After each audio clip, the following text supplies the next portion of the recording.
conta é a seguinte: 20% das pessoas no mundo sofrem com refluxo. No Brasil, o número é maior, cerca de 30%. É como se tivesse um dragão aqui dentro da gente, não é? Nós vamos falar hoje sobre o refluxo. E eu convidei o gastroenterologista, doutor André Alfredo, que está aqui comigo hoje. Mais uma vez, obrigada, viu, André? Eu que agradeço, querida. Tá? Obrigado. O que acontece aqui no nosso organismo que vem o refluxo? Pois é, né, Mônica? Essa é uma doença extremamente comum, né, como você falou, e que incomoda muito, e judia muito a qualidade de vida dos pacientes. Não é essa doença que hospitaliza, que interna o paciente, mas ele convive com isso na sua casa, no seu trabalho, no seu ambiente e judia muito. Ela é uma doença, a doença do refluxo gastroesofágico é uma doença em que acontece o derramar do conteúdo do estômago, aqui representado por esse órgão, no esôfago, que é o caninho, por onde desce a comida da garganta ao estômago. No refluxo acontece o contrário, esse conteúdo ele derrama, ele regurgita, ele sobe até porções mais altas. E isso causa aqueles sintomas que a gente ouve tanto, né, como queixa, que é uma azia, uma queimação, aquela sensação de algo subindo em direção à garganta, às vezes até chegando a vomitar, regurgitar realmente. Mas é uma doença que ela é muito frequente, extremamente relacionada a hábitos de vida. Então é possível que a gente conviva com essa doença, controle essa doença e busque não só uma segurança, saúde, mas qualidade de vida, que é o que a gente tem que vigiar, proteger e propiciar para o nosso paciente. Porque se a gente não cuida, isso pode levar a problemas mais graves. Eu estava lendo até o câncer. Exatamente. O refluxo é uma doença que ele começa aos pouquinhos com esses sintomas mais comuns. Uma queimação na boca do estômago, uma sensação de acidez subindo, mas também prejudica o próprio estômago no seu trabalho. Então, digestão lenta, excesso de gás,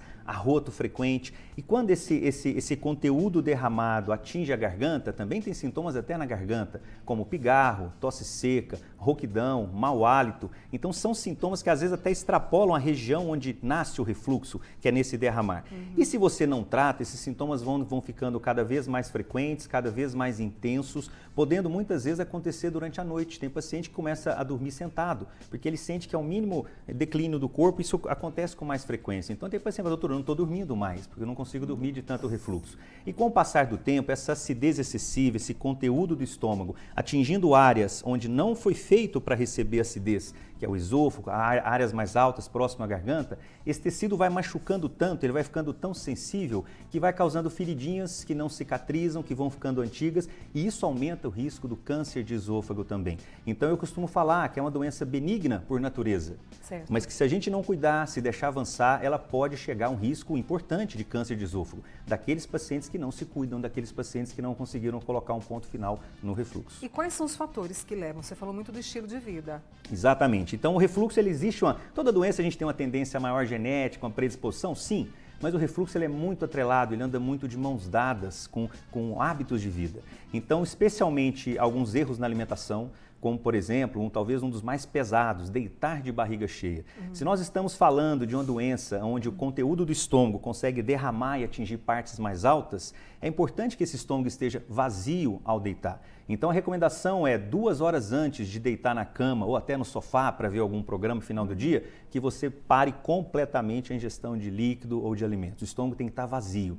Então deitar de barriga cheia, tem gente que não só deita de barriga cheia, mas que leva para o quarto, né? Uma garrafinha para beber numa noite quente ou toma aquele copão de água. A água é excelente, a água é bom demais, mas não na hora de ir para a cama, ou não na hora que você já foi para o quarto dormir. É importante lembrar que o estômago vazio, dificilmente ele vai ter o que derramar. Então o suco gástrico, aquilo que tem dentro do estômago, precisa se juntar a um volume de alimento, de líquido, para que consiga fazer esse refluir, esse derramar.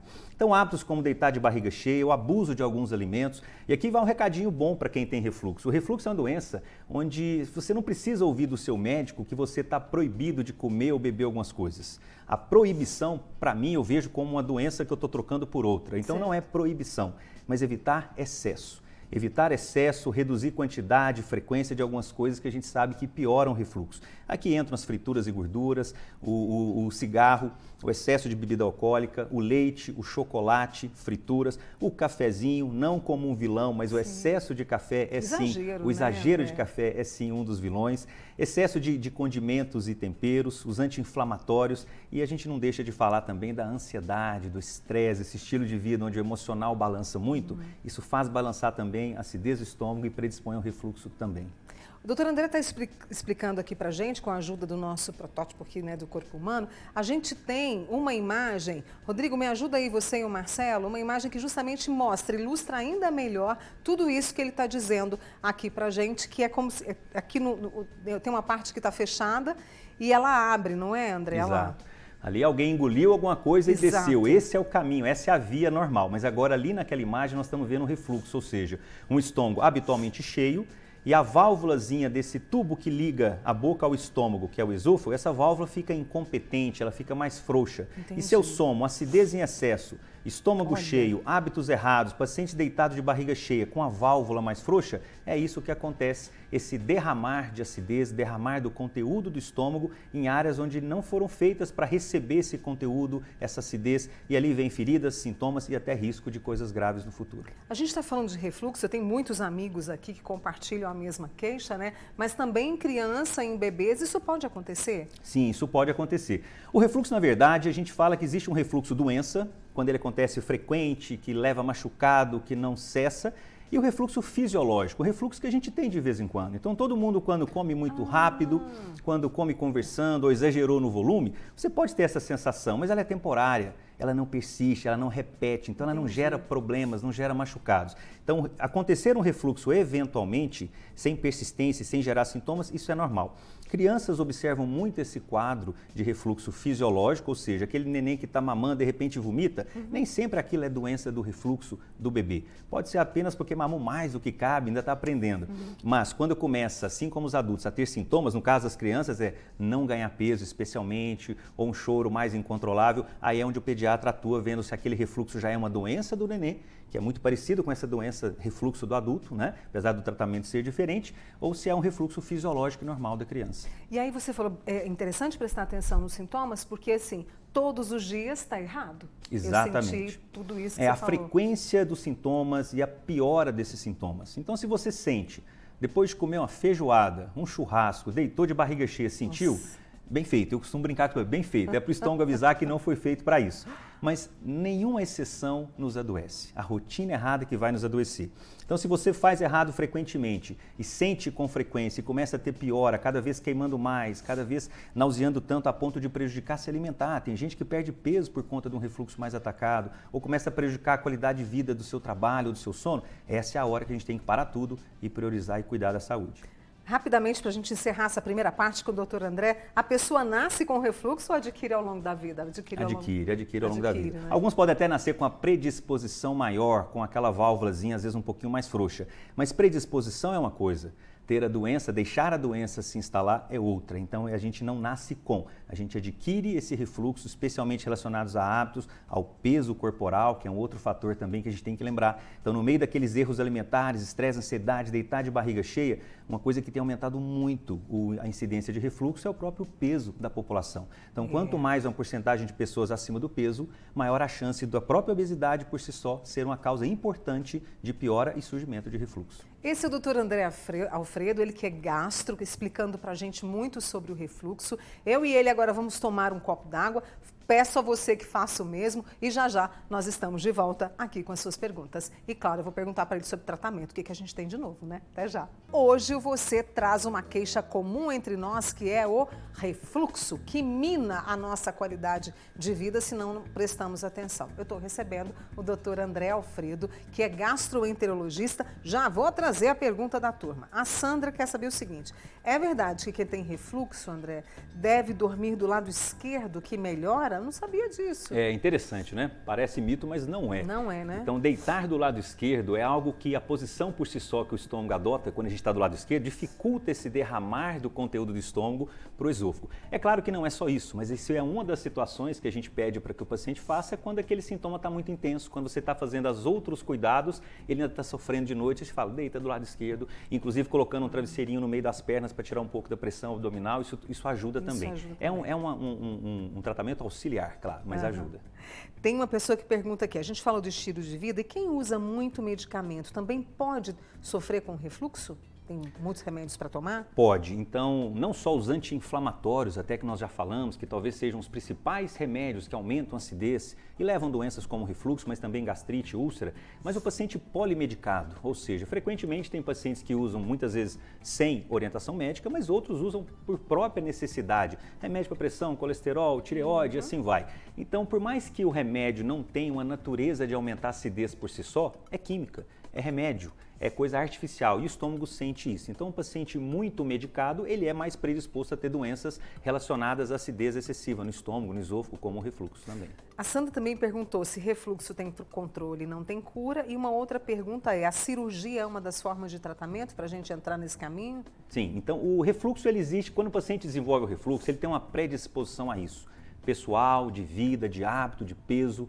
Então a gente fala que o refluxo normalmente ele não tem cura, mas ele não precisa ter cura, eu tenho que ter controle. Controle de sintomas, se eu estou bem sem sintomas, se eu estou sem feridinhas de queimaduras do refluxo por dentro, na endoscopia, por exemplo, se eu estou vivendo bem, é como se eu tivesse curado. Então, às vezes o paciente ele fica muito preocupado quando a gente fala que a doença não tem cura, mas tem controle. Tá. Mas na verdade, se você controla bem, é como se você não tivesse nem a doença e nem os riscos que podem vir dessa doença. Então, o refluxo, quando a gente fala que não tem cura, é porque se você melhora agora, controla agora, cura e cicatriza. Mas se daqui a um ano volta a fazer tudo de errado, ganha peso, está deitando de barriga cheia, você vai voltar a ter refluxo. Por isso que a gente fala que o cuidado com a alimentação, para a saúde como um todo, mas para evitar refluxo, é algo que você tem que casar com esses hábitos e levar para o resto da vida. E sobre a cirurgia, ela é uma opção. Então não é todo o refluxo que precisa de cirurgia. Pelo contrário, a minoria dos pacientes com refluxo precisarão da cirurgia. Porque a cirurgia não é um tratamento que resolve o refluxo em 100% das vezes em 100% dos pacientes. Como, por exemplo, é a cirurgia de apêndice. Se você opera um apêndice, tirou o apêndice, você não vai ter apendicite nunca mais.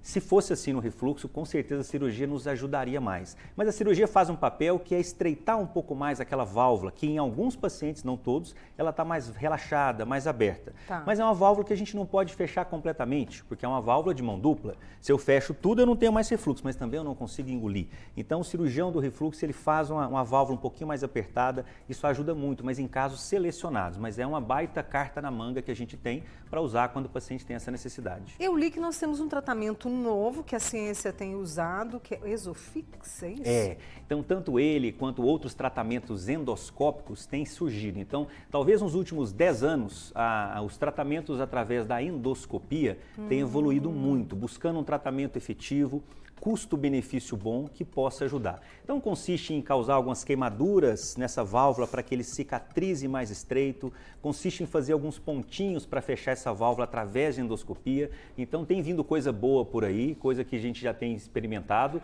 em alguns maiores centros e com certeza isso vai ajudar bastante também na doença do refluxo, sem nunca deixar de ser importante os hábitos, aquilo que você tem que fazer no seu dia a dia, no seu cuidado, porque senão não há cirurgia que consiga manter bem, e nem tratamento por endoscopia. Desenvolvi refluxo depois na quimioterapia, procede, André?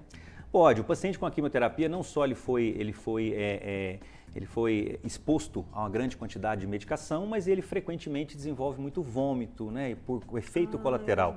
E o vômito acontece eventualmente, mas não deixa de ser um episódio de refluxo acontecendo. Então, cada vez que você vomita, você está fazendo naquele momento o que acontece em quem tem refluxo no dia a dia. Então, o paciente quando vomita muito, por efeito colateral de um remédio, ou porque pegou uma virose, ou porque comeu uma maionese estragada, ele no outro dia ele está com aquela sensação muito parecida com quem tem isso frequentemente, que é a doença do refluxo. Então, pode sim ter sido o estopim para apresentar uma doença, mas se ela está persistindo, deve ser olhada agora as causas do refluxo. Por que as gestantes sentem muito refluxo? Essa amiga nossa que estava grávida, até a água que tomava sentia queimação, faz sentido? Nós vimos ali como é que chama o nosso boneco? É o nosso bonequinho. Nosso bonequinho. Nós vimos ali que nós temos o estômago, né? Que é um órgão de forma de um saco que está aqui na região mais alta da barriga. Isso. E o da grávida está completamente achatado, né? Porque pelo motivo que o útero cresceu, o útero ocupa espaço, o útero achata o estômago da grávida. Então, por mudanças hormonais, digestão mais lenta, mas especialmente por pressão de órgãos como o útero em cima do estômago, esse estômago fica mais achatado, então é muito mais fácil transbordar, muito mais fácil derramar. Então a grávida sim tem mais incidência de refluxo e deve cuidar disso, né? Porque já tem outras coisinhas que já estão mais difíceis e a gente não quer que ela sofra por conta de refluxo. Quando o refluxo está descontrolado, o abdômen incha? É a pergunta de uma amiga nossa. Incha. O refluxo, por ser uma doença que acomete o estômago e o esôfago e às vezes até a garganta, então ele leva a um prejuízo do funcionamento desses órgãos. Então o estômago, quando está prejudicado, então ele fica mais lento para trabalhar. Como a gente, quando está doente, não trabalha bem. Então o estômago doente, ele vai digerir mais lentamente, vai acumular mais gás, esse gás desce para o intestino. Então eu costumo falar que é tudo um cano só. Se a gente pudesse abrir um zíper na barriga, na verdade esôfago, estômago, intestino, é tudo o mesmo cano. Tem nomes diferentes, tem funções diferentes, mas quando um não está legal, os outros também costumam sofrer a repercussão disso. Vou aproveitar a pergunta da Paula do Granado, que ela falou que tem hérnia de hiato e sofre muito com refluxo. O que a gente deve estar atento, né? Qual é a dica? Você falou muito dessa questão da alimentação balanceada, alimentação de verdade. O que mais que a gente pode fazer? E hérnia de hiato, né, como ela falou, é exatamente aquela válvula mais frouxa que foi mostrado naquele vídeo, muito bacana, né? Uma válvula que tinha que estar mais competente, evitando do conteúdo do estômago supitar, e essa válvula está um pouco mais frouxa e isso facilita acontecer. É importante falar que não é todo mundo que tem hérnia de hiato ou essa frouxidão dessa válvula que vai ter refluxo. Isso é uma condição predisponente. Se eu cuido das outras coisas, eu posso ter a válvula mais frouxa, mas não terei refluxo, nem os sintomas, nem os riscos que o refluxo me traz. Mas quem tem hérnia de hiato está mais predisposto, então ela tem que caprichar mais ainda naquilo que nós falamos. E daqueles itens que nós falamos, talvez eu possa dar ênfase em dois principais, que é o que a gente vê não só na ciência, mas nesses mais de 20 anos de consultório, que é o que mais impacta, negativamente ou positivamente, quando você resolve, que é não deitar de barriga cheia, especialmente se essa válvula dela, se essa hérnia de hiato está presente, a válvula está mais frouxa, e controlar peso. Se for o caso dela, procure perder peso. É impressionante como os pacientes relatam melhora do refluxo quando eles perdem peso. Automedicação, nem pensar? E ansiedade e refluxo, que tem uma coisa a ver com a outra? Pergunta de uma outra amiga. Tem, a ansiedade está naquele grupinho de itens, né, que facilitam a ocorrência do refluxo, que nós já falamos. Então, ansiedade, estresse, vida atribulada, correria demais, isso mexe com o nosso corpo, isso mexe também com o nosso equilíbrio de acidez, com o nosso equilíbrio de órgãos como esôfago, estômago, e vai levar a refluxo também. E a automedicação, claro que não pode de jeito nenhum. Mas no refluxo cabe uma dica especial, é o seguinte: nós temos muito antiácidos por aí. Antiácidos são aqueles pozinhos ou pastilhas ou líquido que o paciente toma e na hora ele se sente confortável. O problema é que esses antiácidos, eles são remédios para aliviar sintomas. Ou seja, eles vão te deixar feliz naquele momento, mas eles não têm uma capacidade boa de cicatrização. Então, o paciente que é viciado, literalmente, em antiácido, queimou, toma antiácido, alivia, amanhã vai queimar de novo, ele acaba deixando a doença persistir e, com isso, os riscos crescentes do refluxo, como nós já falamos, aí ele fica feliz só pela melhora temporária. Então, evite usar o antiácido com frequência, porque senão você está deixando a doença ali ficar mais velha, mais antiga e com maior risco. É claro que numa hora que você está precisando trabalhar incomodando, você toma, mas tem que ser um paliativo para aquele momento e não algo para o dia a dia. André, eu adorei essa conversa, assim, sabe? Falou tudo sobre refluxo aqui pra gente, para que possamos estar atentos e entender também a nossa responsabilidade de procurar um profissional. Muito obrigada. Eu te agradeço. Viu? Prazer te rever. Prazer te ver, querida. Tá? E, claro, vai voltar mais vezes aqui com a gente. Te apresento mais uma vez o Dr. André Alfredo, ele que é gastroenterologista. Um beijo para a família dele, que tá sempre ligada também, Obrigado. né? Obrigada, viu, André? E obrigada a você que participou comigo, tá?